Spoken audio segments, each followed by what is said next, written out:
Hi guys, Dan Hendriksen here, still in lockdown. I've been getting a number of requests to do a video on what practice can help with during the lockdown period and then hopefully when we get out of this lockdown period. Now what I thought I would do is bring in one of my journey students, Lee, who's been on the channel a number of times. You've probably seen him now. So I've asked Lee to do a practice session down at his studio down in Plymouth where he can share with you what he's done over this winter time every time we finish up with a lesson.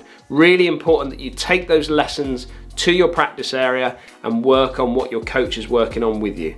Now, don't be alarmed. There is a noise in the background of Lee's video that is his parrot. So if you hear some strange noises, it's Lee's parrot. So as some of you may or may not know, I've been working with Dan for the last 6 months on my game. I've been doing the winter journey with him, so I've had 6 months of 3-hour lessons, which is great for those 3 hours, but it's when you leave those lessons where the problems can occur. So I'm going to show you what I do to improve my game when I go to the range and practice with a purpose, as opposed to just hitting 100 balls down the range and not really caring where they go. Let's hit some balls and let me show you how I practice and what I do to improve my game. Right, so the first thing I'll do, if I've got, say, 50 balls, for example, just doing a 50 ball practice at the range, is I'll get my 50-degree wedge out, but you can use any wedge, and I will just warm up using this. So I'll have some practice swings first, get those muscles working, maybe stretch out the shoulders a bit, and maybe just, you know, get the big muscles working. And then I'll just have 10 easy hits with the 50-degree wedge. No real target. Just hitting it down the range just to warm up the muscles. And that will be the first 10 balls out of 50. If you've got 100 balls, you can either double this practice, but I probably won't suggest doubling it. I'd stick with 10 warm-ups first.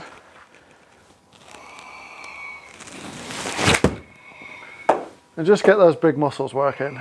Hitting the balls down the range, nothing major. And then once you're on your 10th one, just have a full swing at it. Probably 110 this will go.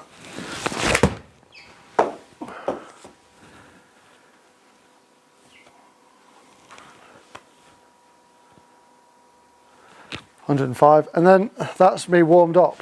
Once I've done my warm-up with my 10 balls, the next 10 balls are all about working about the technical aspect that I'm working on within my game at that time. So for me, working with Dan, at the moment, I'm working on rotation, so I'm trying to get through the ball better. So what I'm trying to do is, as I'm hitting the ball, I'm trying to feel like I'm looking up. So all I'm going to do for this is little half swings and feel like I'm going to come back and look up as I'm coming through, like that. What I can be guilty of is keeping my head down, and the old cliche is keep your head down, but if I keep my head down, I tangle myself up and get stuck here. So I'm just trying to do half swings and rotate through at the same time. So I'll just do 10 swings like that, not worrying about target. It's all about the repetitive action of feeling like I'm going through.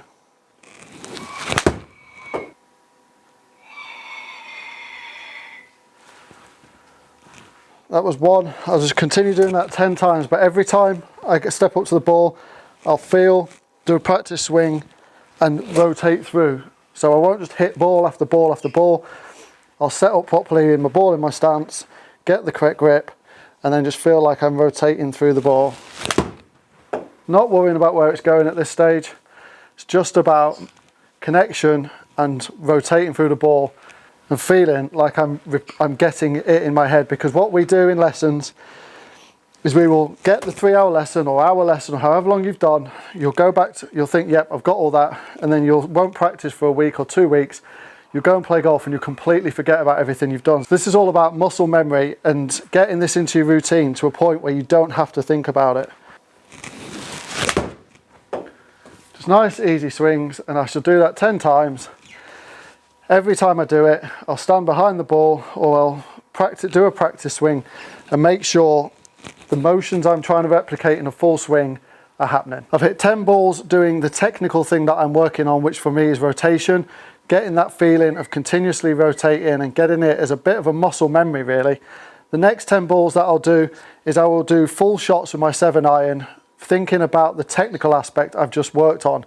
Now for this I put a green out there at 155 yards. Now I appreciate not all of you have the means to get to a simulator, but if you're at the range, take a rangefinder or laser rangefinder if you have one, and pick a target at your designated distance for your 7-iron, and pick that as your green, and try and get as close to that target as you can get. So for me, I've got a green out at 155 yards, which is about my 7-iron distance, and I'm going to use that as my target as opposed to just hitting the ball willy-nilly into nothingness. Pick a target and use that to work with when you're doing the full swing, and this is 10 shots with a 7-iron.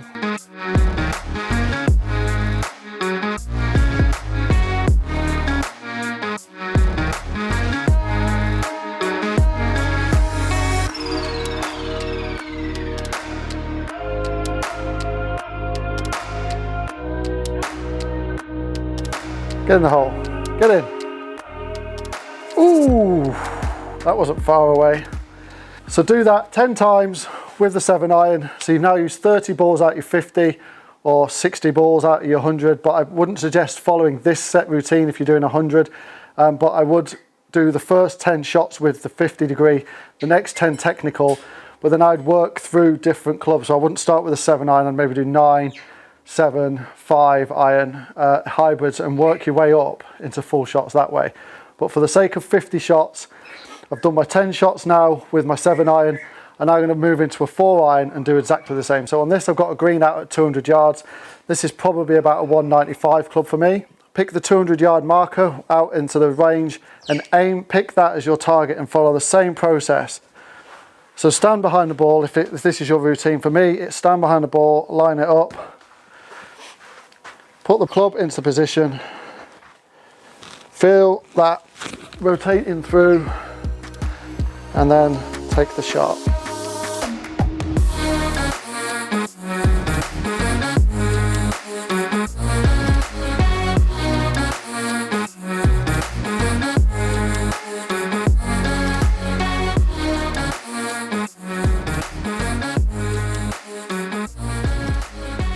So that's me now used 40 of my 50 balls. I've done my warm up, my technical practice, and then I'm putting the technical practice into full swings with the 7 and the 4-iron. So that leaves me with 10 balls left. So my last 10 balls involve the big stick. If I'm doing 50 balls, then I will I'll use the driver and I'll do like proper practice. If I've got 100 balls, I will practice up to about 80 balls.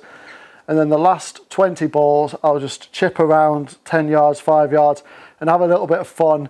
If there's somebody else on the range that you know, have a little bit of fun with the last 20 balls, because that's what golf is about. It's about having fun. But with 50 balls for me, I now have a driver. So what I do is I put a fairway out on this hole. It's a 40-yard fairway, so it's quite a generous fairway, probably medium when it comes to fairway widths. And I will try and hit the fairway. Now, if you're on a range, pick 2 targets down the range and try and get in the middle of them with your driver. So for me, I've got my fairway down there, got my driver out. Let's try and hit fairway. Exactly the same thing, trying to rotate through and get that body through at impact.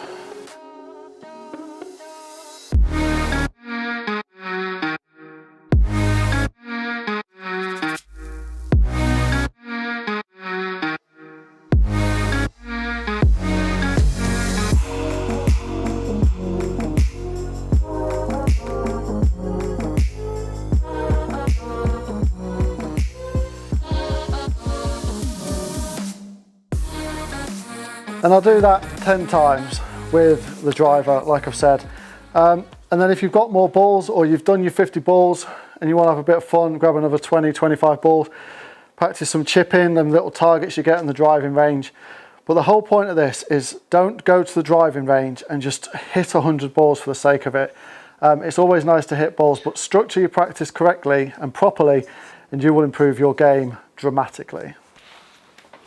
So there you have Lee's little practice session for you. Now, one of the things I like to make sure that the students do when they finish up with my sessions is they go away and they just practice properly. Now, what I mean by practicing properly is not just a case of hitting golf balls I want them to work on what they're working on. So I want them to drill it in. This is going through routines that they do just to try and get maybe a few feelings. You could see with Lee that he was trying to work on a technique that we were working on in the last session that we did. Now, it's important that he tries to drill that in, and what you'll see, and you'll see this on TV where you'll see players sort of just before they go to hit the ball or just before they do a practice swing, they'll do a small drill or a takeaway or whatever it is that they're trying to think about. This is something to try and ingrain it into their system. For me growing up, it was not just about trying to hit golf ball after golf ball and getting bored. There's times where you can have fun on the range, where you can maybe hit balls with friends and just trying to hit different targets, not necessarily working on a technical point of view.